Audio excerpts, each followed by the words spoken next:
We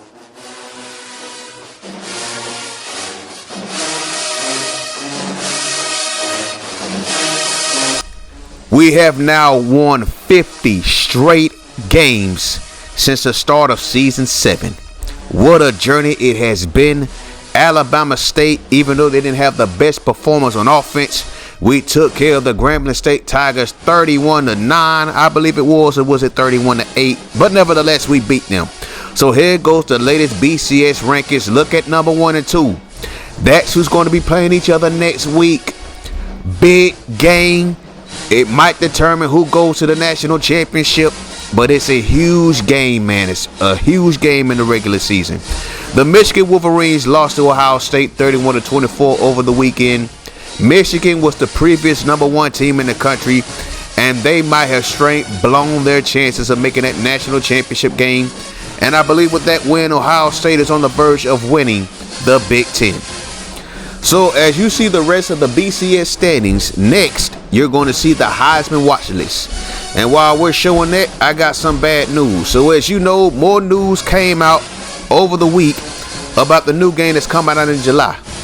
They confirmed that they're going to have all the FBS teams on that game, meaning there won't be any FCS teams, no SWAC, no Ncaa, no Big Sky, no Missouri Valley Conference, my bad. But anyway, as you see the Chuck McNaird finalists, Kevin Jackson's in first place for right now. Then we got the wide receiver, best wide receiver, the Biletnikoff Award. Sheldon Montegreen is now in first place. Now, Sheldon Montegreen has been everything for us on this team at wide receiver. He's also been a return specialist, approaching 1,200 yards in receiving, as well as having 15 touchdowns. Could still potentially have 20 touchdowns on the season. Allen Wilson of Alabama A&M named SWAC Offensive Player of the Week. Phillip Sims named Defensive Player of the Week for Alcorn State. And both of them went off. Look at Wilson, 133 on 36 carries. Almost 40 carries, 133 yards, 4 touchdowns. And Phillip Sims just went off for Alcorn State.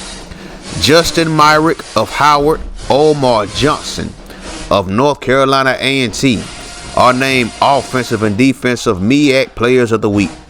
8 receptions, 175 yards, and 2 tutties. My goodness.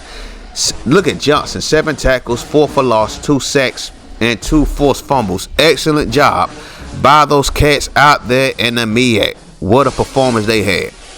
Now let's take a look at the standings. These are the potential final standings for the SWAC. And it looks like Alcorn State is on the way to Detroit, and they're going to be taking us on. We are very disappointed. We was hoping that Alabama A&M would get their stuff together, and they will have a rematch with us in Detroit.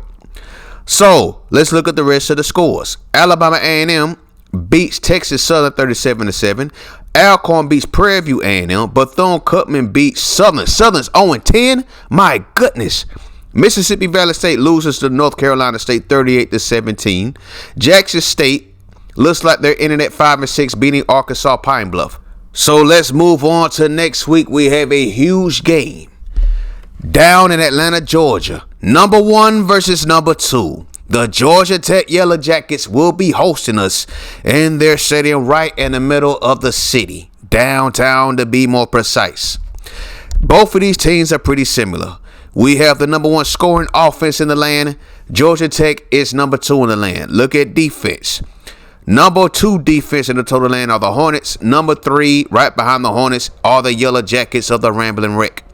This is going to be a very interesting game, man. It could be the game of the century. We're on a 50-game winning streak. Georgia Tech has won their last 6 games. Also, Georgia Tech has won, I believe, 2 ACC titles over the last 4 years.